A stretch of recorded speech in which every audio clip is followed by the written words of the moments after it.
Attention, cette vidéo contient du spoil.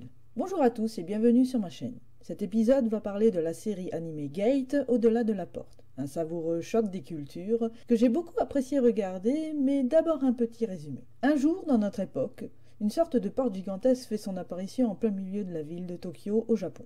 De là surgit une armée digne du Seigneur des Anneaux, commence à attaquer les habitants et à faire des victimes, jusqu'à ce que l'armée débarque pour virer tout ce petit monde à coups de mitraillettes dans le cul. De quoi apprendre à leurs dépens que les boucliers et les armures moyenâgeuses ne parent aucune balle, puis ils bloquent l'entrée. Ne pouvant pas détruire la porte, et curieux de savoir ce qui se trouve de l'autre côté, l'État japonais décide d'y envoyer tout un escadron de forces d'autodéfense militaire, afin de sécuriser la porte et d'empêcher d'autres éventuelles vagues d'invasion. Mais après avoir calmé les quelques inconscients qui n'avaient pas compris qui ils affrontaient, ça se transforme très vite en mission diplomatique. Et c'est ça qui est bien. C'est avec ce genre de série qu'on réalise que l'armée n'est pas là que pour faire la guerre. Ils ont bien d'autres rôles tout aussi importants. La série est originale, drôle, il y a plein de persos féminins qui donnent pas l'air comme ça, mais mon Dieu qu'elles sont badass. Et voir des dragons se battre contre une armée équipée de bazookas, c'est plutôt épique. Ah, il y a des machos qui se font défoncer la gueule par des nanas, et ça c'est jouissif. Globalement, la série tient la route. Il y a juste une scène qui m'a choquée et c'est pourquoi je fais cette petite vidéo. L'événement qui nous intéresse se passe dans la saison 2, épisode 7. La disciple Leilei, qui s'est découvert une passion pour la technologie, voudrait partager ses découvertes à sa communauté. D'ailleurs, je trouve le concept de la tenue blanche très intéressante. On devrait l'instaurer chez nos politiciens.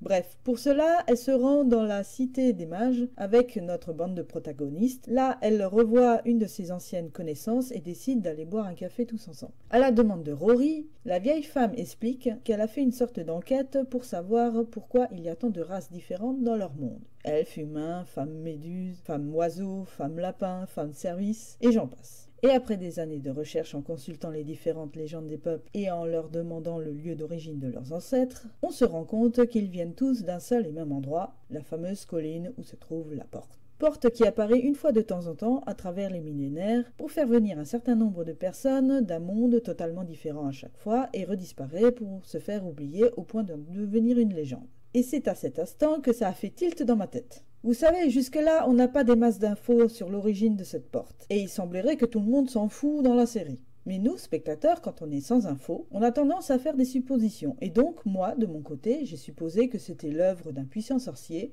qui avait créé cette porte pour son seigneur, afin qu'il puisse conquérir de nouvelles terres, mais qu'il était bêtement mort lors du premier assaut. Point. Mais là, on découvre que cette porte apparaît sans l'aide de personne, juste selon son bon vouloir. Ça veut dire aussi qu'elle peut aussi redisparaître à n'importe quel moment. Pouf, comme ça, d'un coup. Vous voyez le problème ?